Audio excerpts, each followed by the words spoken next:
There is a moment in every people-pleaser's life that they remember without ever speaking about it. It doesn't look dramatic from the outside. It's not a shouted argument or a slammed door. It's something quieter. A look, a sigh, a shift in tone, the kind of moment only a child notices because children feel long before they understand. Maybe it happened when you proudly showed your parents something you made and they glanced at it for half a second before moving on. Maybe it was when you cried and were told to stop being too sensitive. Maybe it was when your excitement was met with irritation, or when you tried to express a need and felt the room grow colder. It wasn't one big moment. It was a series of small emotional stings that slowly taught you to hold your breath around the people you loved.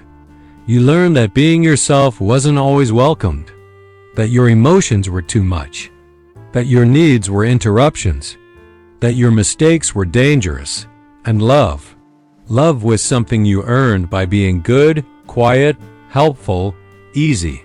So you adapted. You softened your voice. You measured your words. You watched your parents' moods the way sailors watch storms. You learned which version of yourself kept the peace, and you held on to that version tightly because it kept you safe. Approval became oxygen. Disapproval felt like the ground crumbling beneath you. Every smile felt like safety. Every sigh felt like rejection. And your young heart made a simple equation. If they're pleased, I'm safe. If they're disappointed, I've done something wrong. And so you became careful, polite, responsible, predictable. A child who never wanted to cause trouble, even when trouble wasn't your fault. A child who learned to fold themselves smaller and smaller to make room for everyone else's emotions.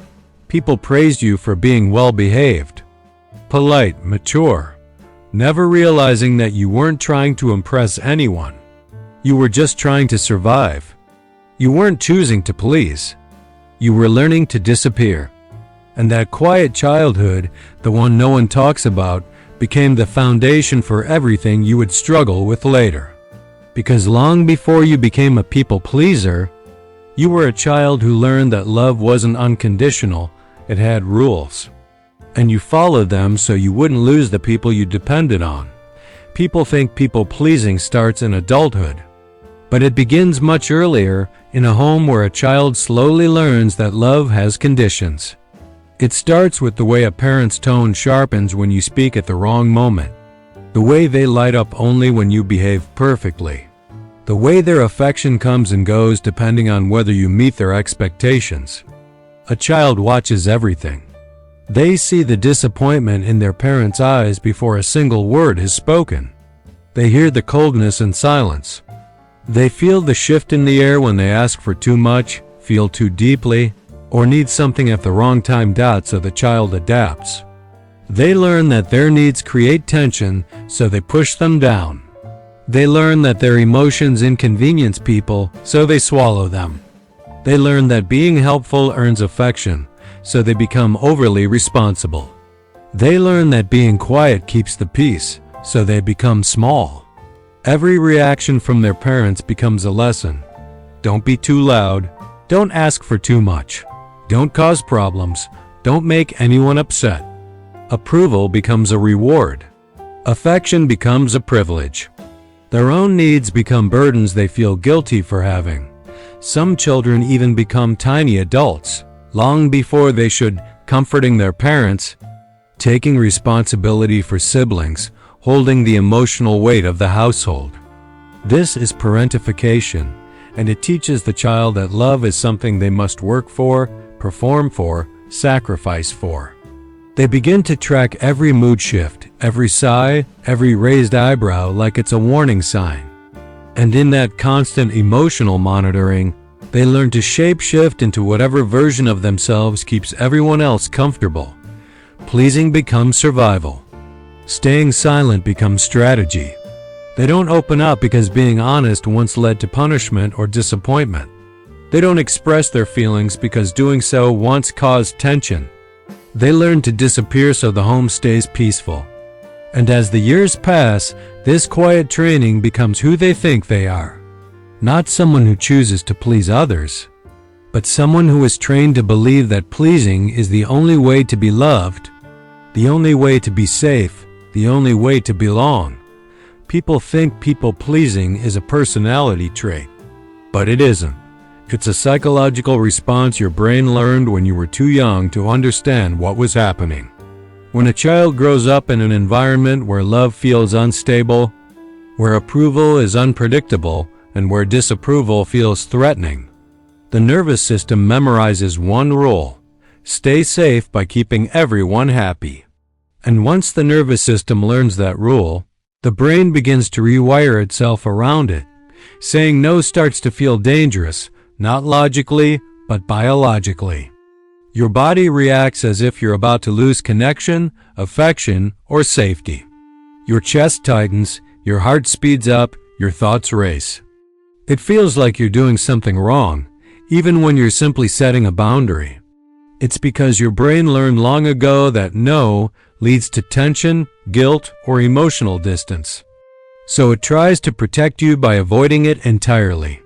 Conflict feels like abandonment. Even the smallest argument can make your stomach drop because your childhood taught you that conflict doesn't end in repair, it ends in withdrawal, anger, or rejection. You're not avoiding conflict because you're weak. You're avoiding it because your brain remembers how painful emotional disconnection once was. To your nervous system, conflict still equals danger. Hypervigilance becomes your default state. You monitor tone shifts.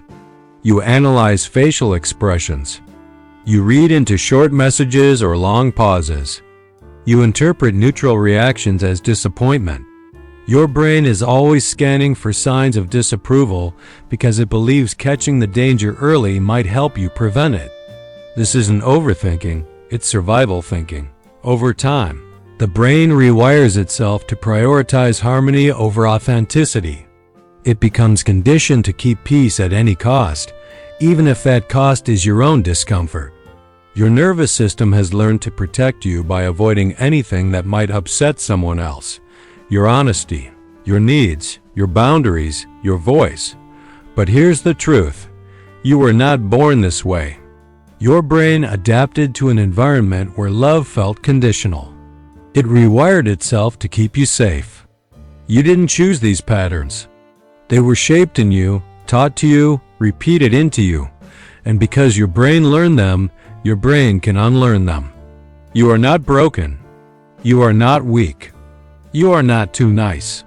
You are conditioned, and conditioning can be rewritten. Your nervous system can learn safety again. You can learn to say no. You can survive conflict.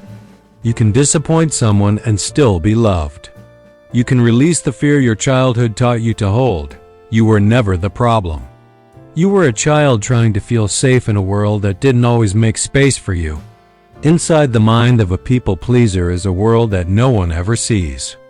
It's a constant stream of thoughts, worries, rehearsals, and silent negotiations with themselves. They plan conversations in advance, imagining every possible reaction so they can avoid saying anything that might upset someone. They practice their tone, soften their words, remove anything that might be misinterpreted. By the time the real conversation happens, their truth has been edited so many times it barely resembles how they actually feel. They apologize for everything. For speaking. For asking. For needing something. For existing slightly out of place. Sorry becomes a reflex, a protective shield against the possibility of disappointing someone, even when they know they did nothing wrong. The fear of someone being upset is louder than logic. They analyze people's tones the way others analyze books. A short reply feels like anger. A delayed message feels like rejection. A neutral expression feels like disappointment. Their mind magnifies small moments into emotional emergencies because it's trained to prevent harm before it happens.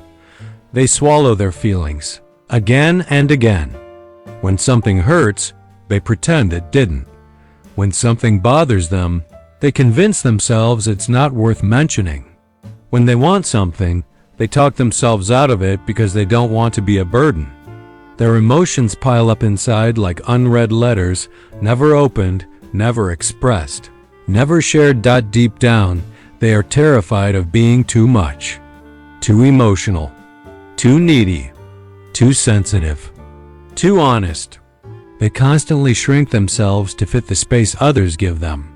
They hold back their thoughts because they're afraid of overwhelming someone. They dim their light because they're afraid it might annoy someone. They silence their pain because they're afraid no one will stay if they see the full truth.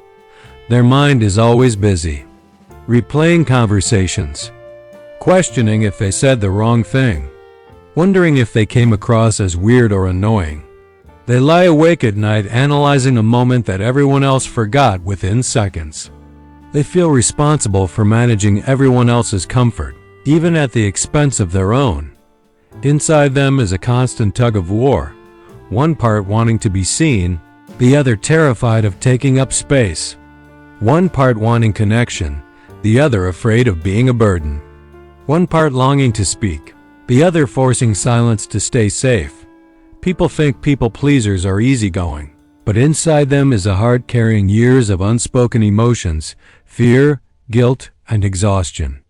They've learned to show up for everyone else, while quietly disappearing in their own life.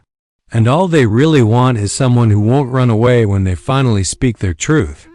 People see people pleasers as soft, gentle, easygoing, but they rarely see the truth underneath.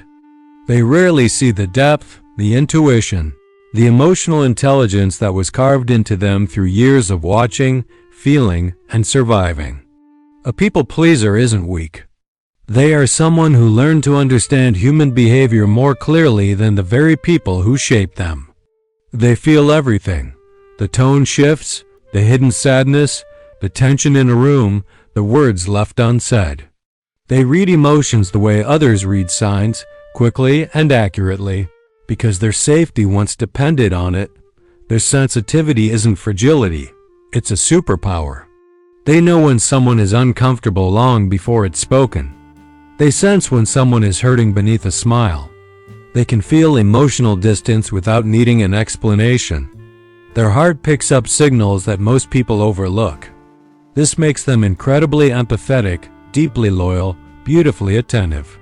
They give love in ways that feel rare. They listen without judgment. They remember the details no one else remembers. They care in a way that makes others feel seen. But the same gifts that make them exceptional also make them vulnerable. Their empathy turns into self-sacrifice. Their sensitivity becomes exhaustion. Their loyalty becomes self-abandonment. They pour into others until they are empty. They try so hard to understand everyone else that they forget to understand themselves. Their depth becomes a burden they carry alone, because the world rarely knows how to hold someone who feels that deeply. This is the paradox of a people pleaser. They care so much about others that they end up breaking themselves. They give love freely but accept it carefully. They support everyone but have no idea how to ask for support. They forgive easily but struggle to forgive themselves. They show up even when they're hurting, yet they hide their pain because they don't want to inconvenience anyone. But none of this is weakness. It is evidence of a heart that has survived more than it should have. A heart that learned to stay open even after being hurt. A heart that continued to love even when it wasn't understood. Their pain holds dignity because it proves how much strength it takes to keep caring in a world that taught them to shrink. When a people pleaser finally learns to direct that same compassion toward themselves, everything changes. Their empathy becomes wisdom instead of self-harm. Their sensitivity becomes intuition instead of fear. Their loyalty becomes healthy boundaries instead of self-erasure. The moment they stop betraying themselves for others, the very gifts that once wounded them become the qualities that make them powerful. The daily life of a people pleaser is filled with quiet exhaustion, the kind that doesn't show on their face but settles deep inside their chest. Every morning begins with a familiar tension, an unspoken pressure to keep everyone comfortable, to avoid upsetting anyone. to move through the day without creating even the smallest ripple. They say yes automatically, even when their whole body wants to say no. They agree to tasks, favors, plans, and responsibilities they don't have the energy for, because denying someone feels more painful than overwhelming themselves. They smile even when something breaks inside them. They pretend they're fine even when they're exhausted. They force laughter to keep the peace, hide frustration to avoid conflict, swallow their disappointment so no one feels guilty. They spend the entire day reading people's moods like weather patterns, trying to anticipate storms before they form, trying to adjust themselves before anyone notices a problem. They become everything for everyone except themselves. The reliable one, the helpful one, the understanding one, the strong one, the one who can be counted on. And while others appreciate the role they play, no one sees the emotional cost, the self-abandonment, the quiet resentment, the loneliness of being needed but never truly known. When they finally try to rest, guilt creeps in immediately. Sitting down feels wrong. Relaxing feels undeserved. Their brain tells them they should be doing more, giving more, fixing more. They feel guilty for being tired, guilty for wanting space, guilty for having limits. Rest doesn't feel like a right. It feels like selfishness. Deep inside, they carry a heavy shame, the belief that having needs makes them inconvenient. So they hide them. They hide their sadness, their anger, their frustration, their desires, their boundaries, their exhaustion. They push everything down because they don't want to make life harder for anyone else. And in all this effort to be good, to be helpful, to be agreeable, they slowly lose sight of themselves. They forget what they actually want. They forget what brings them joy. They forget how to choose for themselves. Their identity gets buried under years of pleasing, agreeing, smoothing, fixing, adjusting. They become invisible in their own life, a background character in a story that should have been theirs. People see their kindness, but not the cost. They see their calmness, but not the anxiety beneath it. They see their helpfulness, but not the exhaustion that follows. They see their smile, but not the cracks forming behind it. To the world, they look like they have it all together. But inside, they are holding themselves together with threads, hoping no one pulls too hard. This is the painful truth of their daily life. Always present for others, rarely present for themselves. Always visible to everyone else's needs, invisible to their own. Always giving, rarely receiving. And every night, when they finally lie down, their mind starts replaying the day. Every word they said, every tone they heard. Every moment they wonder if they upset someone, because even in the silence of their own room, the fear of disappointing someone never fully goes away. Healing from people-pleasing doesn't start with becoming tougher. It starts with finally becoming gentle with yourself, the way you always wished someone had been with you when you were young. You begin to realize that the person you became wasn't a flaw or a failure. It was a child's survival strategy. Your nervous system learned to keep you safe by keeping everyone else happy. And now, slowly, it can learn something new. You can learn to say no, softly, calmly, without guilt. The first few times your voice might shake, your heart might race, your mind might panic, but nothing terrible will happen. The world won't collapse. People won't disappear. Every no you whisper is a small piece of your identity being returned to you. Every boundary you set teaches your nervous system that you don't have to sacrifice yourself to keep love. You can build boundaries without becoming cold. Boundaries aren't walls. They're doors you finally learn how to lock when necessary. They protect your heart from the exhaustion of giving too much. They remind you that your needs matter, your time matters, your energy matters. Saying, "I can't do that right now," becomes an act of self-respect instead of fear. Your brain can be retrained. The same neuroplasticity that once wired you for hypervigilance can wire you for safety. Little by little, you'll stop assuming conflict means abandonment. You'll stop panicking at the idea of disappointing someone. You'll stop apologizing for existing. You'll learn to breathe through discomfort instead of bending yourself into shapes to avoid it. You can become visible again.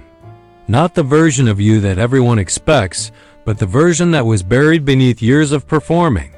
The version that had opinions, desires, boundaries, wants. The version that laughed freely and felt deeply. The version that didn't shrink to make others comfortable, and as you heal, something beautiful happens. You begin to reclaim the child who first learned to disappear. You look at them with compassion instead of blame. You realize they never asked for too much. They were asked to give too much. You begin to give that child what they were denied. Permission to take space, to rest, to feel, to be imperfect, to be human. Healing doesn't come in one dramatic moment. It comes in small choices. The pause before you say yes, the breath before you apologize, the moment you speak a truth you once swallowed, the quiet decision to choose yourself even if someone else is disappointed. And slowly, the fear softens. The guilt loosens. The anxiety fades. You begin to feel like someone who exists fully, freely, without shrinking. This isn't the end of your story. This is the beginning of you returning to yourself. The you that deserved love freely. The you that never needed to earn it. The you that can be whole without pleasing anyone to stay safe.